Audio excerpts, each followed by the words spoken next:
ધોરણ 8 માં પ્રકરણ નંબર 2 છે એક ચલ સુરેખ સમીકરણ. ત્યારે આપણે ચલ વિશે સમજ્યા હતા, સુરેખ સમીકરણ વિશે સમજ્યા હતા અને એના ઉકેલના થોડાક દાખલા કર્યા હતા. એક દાખલો છે જેમાં બાળકોને થોડી તકલીફ પડતી હોય છે, એનો આપણે ઉકેલ મેળવીએ અને આપણી ભાષામાં કહે છે એને તાળો મેળવવાનો છે. અહીં પણ એ સૂચનામાં આપેલું જ છે, ઉકેલ મેળવો અને જવાબ ચકાસવાનો છે. જે ઉકેલ આવી જાય એને પાછો આપણે સમીકરણમાં મૂકી અને એનો જવાબ મેળવવાનો છે. તો અહીંયા આપણે પ્રયત્ન કરીએ. અહીંયા એક દાખલો આપેલો છે 3m બરાબર 5m ઓછા 8/5. તો મેં તમને કાલ કીધું તો તે પ્રમાણે સરખા પદ છે એને આપણે ભેગા કરીએ. તો સરખા પદ ક્યાં છે? 3m અને 5m. તો 3m અને કાલ મેં કીધું હતું જ્યારે જે પદ છે એ પોતાની જગ્યા ફેરવે છે ત્યારે એ નિશાની એની વિરુદ્ધ થઈ જાય છે. તો અહીંયા તમે જાણો છો 5 ની નિશાની પ્લસ છે, તો એ ડાબી બાજુ આવશે એટલે માઈનસ થઈ જશે. -5m બરાબર ઓછા 8/5. હવે તમે જાણો છો તે પ્રમાણે 3 અને 5 માં મોટા 5 છે, તો એની નિશાની લેવી પડશે ઓછા.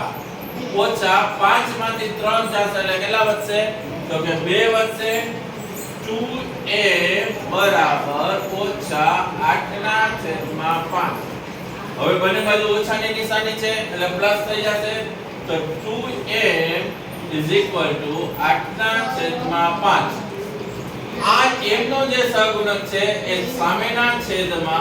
સામેના પદના છેદમાં જશે એટલે m બરાબર 8/5 એને ગુણ્યા 2. હવે તમે જાણો છો કે 2 ના પાડામાં 8 આવે છે અને એનો છેદ ઉડશે 4 × 2 = 8 એટલે m બરાબર આપણે મળશે 4/5. આ એનો ઉકેલ થશે. m બરાબર 4/5 એ એનો ઉકેલ થશે. હવે આ જે ઉકેલ આવી ગયો છે એમાં આપણે બીજો એક ટાસ્ક આપેલો છે કે હવે આ તમે જવાબ ચકાસો. તો તમે જોયેલું છે, મેં કાલ તમને સમજાવેલું છે. આ સમીકરણની અંદર આપણે m ની કિંમત મૂકવાની છે, બરાબર? તો આ બાજુ છે એને ડાબી બાજુ કહે. ડાબી બાજુ બરાબર 3m.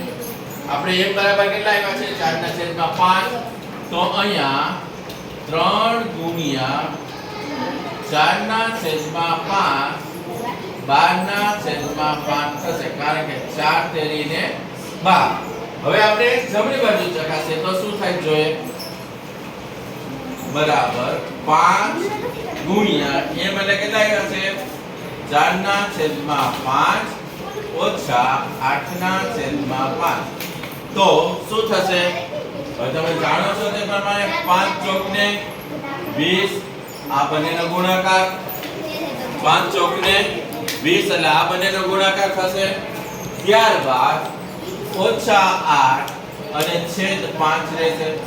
હવે તમે જાણો છો 20 અને 8 એમાં મોટું પદ છે 20, તો એની નિશાની પ્લસ આવશે.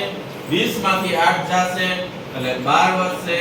છેદ એમને 12/5. હવે તમે જાણો છો, સમજી શકો છો, ડાબી બાજુ બરાબર જમણી બાજુ, માટે ડાબા બરાબર જબા. આપણે શું કહ્યું? જે સમીકરણની કિંમત આવી એ કિંમતને આ સમીકરણમાં ચકાસતા આપણે આ એની વેલ્યુ મળે છે.